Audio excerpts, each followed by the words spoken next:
আপনি কি কখনো সন্তানের স্বপ্নকে ছোট করে দেখেছেন? সাবধান, এতে তার ভবিষ্যৎ ভেঙে যেতে পারে।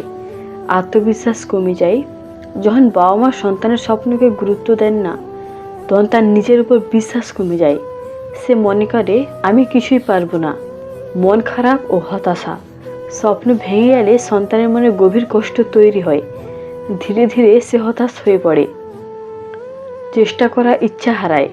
যদি বারবার বলা হয় তুমি পারবে না, তখন সন্তান নতুন কিছু চেষ্টা করার সাহস হারিয়ে ফেলে। বাবা মার সাথে দূরত্ব তৈরি হয়। সন্তান যখন বোঝে তার স্বপ্নকে গুরুত্ব দেওয়া হচ্ছে না, তখন সে ধীরে ধীরে বাবা মার থেকে দূরে যেতে শুরু করে। ভবিষ্যতে বড় সুযোগ হারাতে পারে। অনেক বড় মানুষ ছোটবেলায় স্বপ্ন দেখেছিল, যদি সে স্বপ্ন ভেঙে দেওয়া হতো, তারা হয়তো আজ সফল হতো না।